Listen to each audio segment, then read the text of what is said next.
I got involved in photography is my dad was always involved in photography. He had his own dark room. And so I always had interest. In fact, one interesting story about photography is when he gave me a little roll camera and put the film in it, and I probably was only maybe 5 or 6 years old, went out and took pictures, and I was so anxious to see the pictures that I opened up the camera to see the pictures, and he said, well, it doesn't work that way with film photography.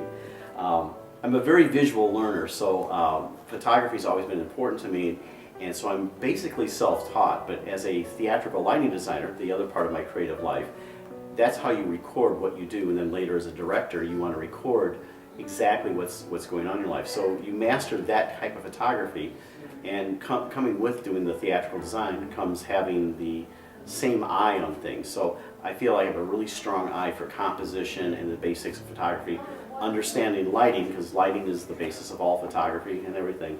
So no, I haven't had formal training, but what I do constantly is I have a library of books. I'm constantly online looking for new ways, new and better ways to do everything. So that's probably my initial background in photography.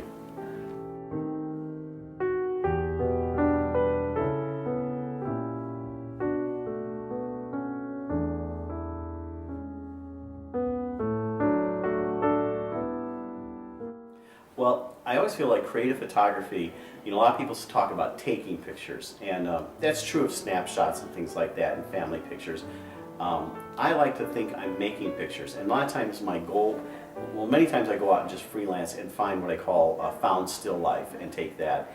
And many times I'll come back after doing a photo session, an unplanned one, we'll say, maybe going out and shooting of things of various subjects.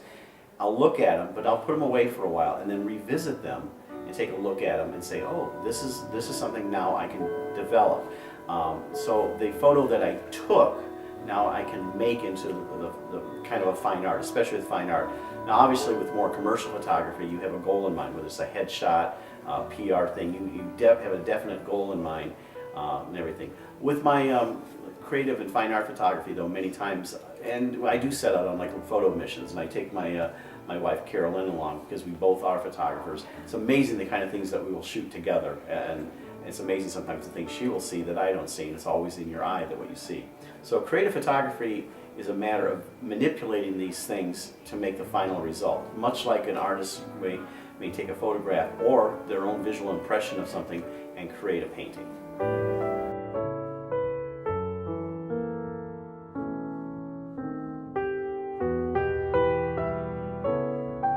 Depending on the photography, I kind of consider myself a photo generalist. I have a wide variety of subjects, from nature and scenics to people,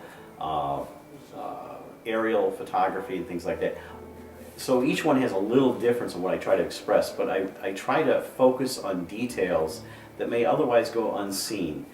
Especially my early photography, I a lot of times used only a telephoto lens, so I could really zoom in on one part of a scene that otherwise people would miss.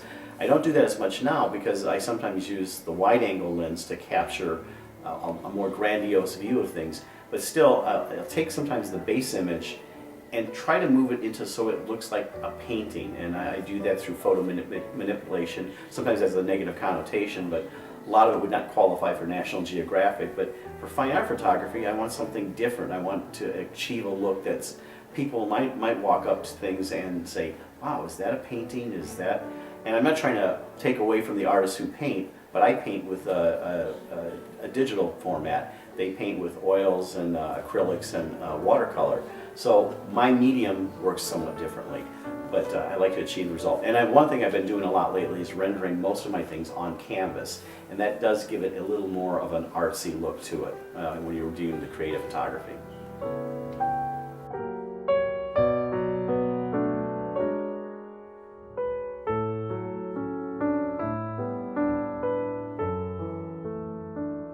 Well, obviously people will point to Ansel Adams, which is a fantastic renderer of black and white photography. What he did in the darkroom, by the way, with chemical photography, I like to think I do with digital photography. He would totally understand the digital photography of today and how he always looked at the negative as just the blueprint. The print was the final work, and he spent lots of time manipulating that print. I do the same. Other people from his era, like Edward Weston, Alfred Stieglitz. They have strong black and white photo realistic impressions of things. Also, like Edward Weston did. He really has brought a lot of black and white. And then Edward Curtis did kind of an interesting thing, kind of revitalized the West, posing many Native Americans in Indian costume, but you have those images. More modern things, I like the photo generalists, kind of like Tom Ang and Hedgeco. They both do much what I do. They have a wide variety of subjects, from people to scenics to highly manipulated images. Fashion photographers like Richard Avedon and Ann Leibowitz, they sort of push the edge of the envelope a lot with what they do and how they concept. But then they have Gary Bernstein on the other thing, very much a commercial photographer who does great headshots, a lot of celebrities. And finally, outside of photography, like Edward Hopper, I love how he uses light in his paintings, oil paintings, and great subjects. And Jack Vittorano, who is a Scottish painter, has really edgy subjects that are great. And use of light is probably the thing I learned most from all these photographers.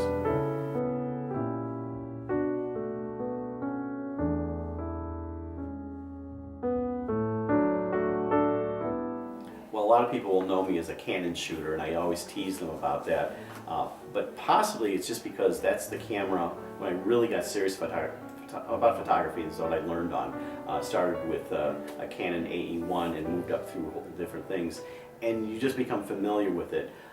In digital photography, though, when Canon introduced the 5D, it was the first, I'll call, affordable full-frame camera. That's when I jumped on board in serious digital photography. I was still shooting film and manipulating it in digital, but that's when I really jumped on board. And Canon did something actually Olympus developed. It's called the CMOS sensor. This is a little bit technical, but digital cameras up to that time were using a CCD sensor, including Nikon. They were able, with their processor, to make the CMOS sensor work, which is a much better sensor but required much more computer processing in the camera.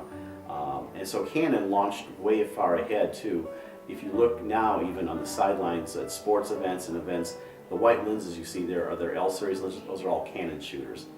Nikon has caught up, and in fact in some areas maybe has passed, and Sony is the one to watch out too.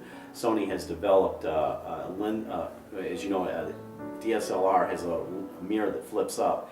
They have what's called a translucent lens, and that's going to be the wave of the future. Having a little mirror flip up to expose the actual digital background there, that's going to be part of the past, but that's not going to happen right away. It's going to be probably like 5-10 years before that does. But I'm familiar with Canon things, and one of the big things is once you invest in that, you're investing in lenses. My biggest transition was from a film camera. I skipped the entire EOS generation of film cameras because I had a huge investment in high quality lenses. And to make that move to a digital camera, I had to go into a whole series of new EOS digital lenses. So I am a Canon shooter and proud of it.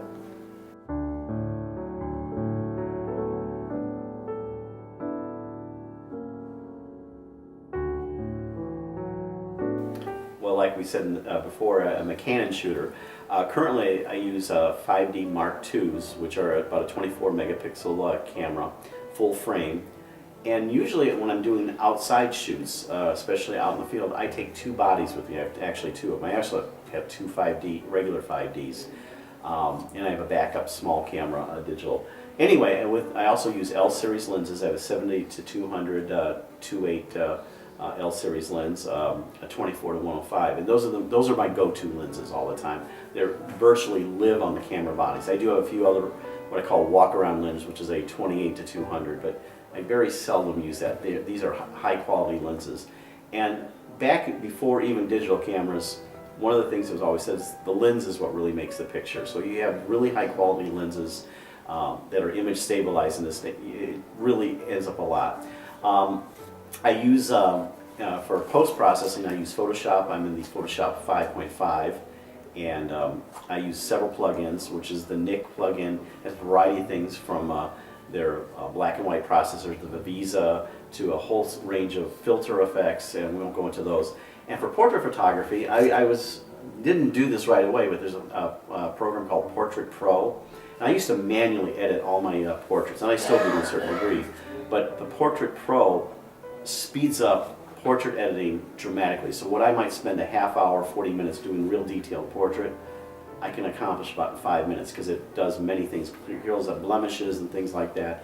And if you don't like it, you can undo anything. So that's kind of, and I finally use a Quizmo Toshiba computer laptop actually, but it's a high-end laptop with actually 3 hard drives in it, 2 actual hard drives and 1 solid state drive, and I have a whole range of external drives that are either on the network or everything, because I back up, because if you save 1 copy, and I've had drives that have just crashed, but fortunately I've always had a backup there to do it. So that's probably my workflow and how I work.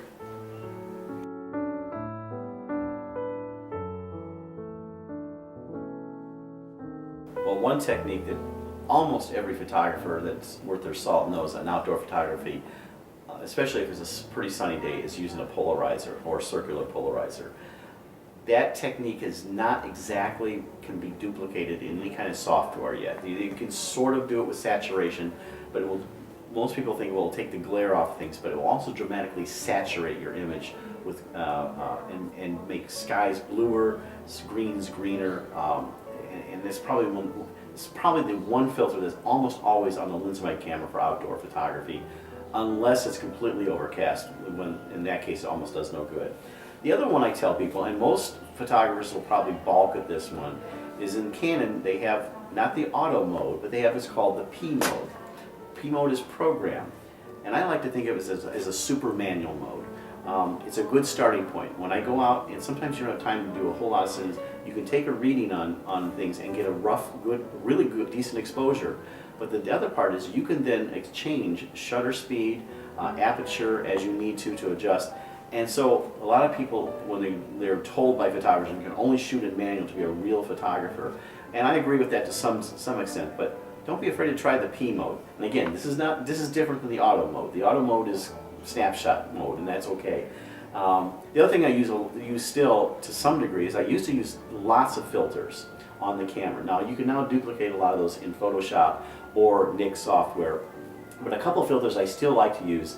If the sky is not quite blue enough, there's called a blue graduated filter, where it's clear at the bottom and eventually becomes blue at the top. Or if you want to create a sunset, the same type of thing. There's a whole wide range of those things. That you can all of a sudden enhance what nature is not giving you at the moment for whatever reason. And again, you can do that in Photoshop to some degrees, but sometimes it's easier to do it. Take the photo with it on, take it with it not on, and you have the choice to do that. So I think filters are very important still to this day, though I use them a little less because you can do some of the things like that. Those are some of my real good tips.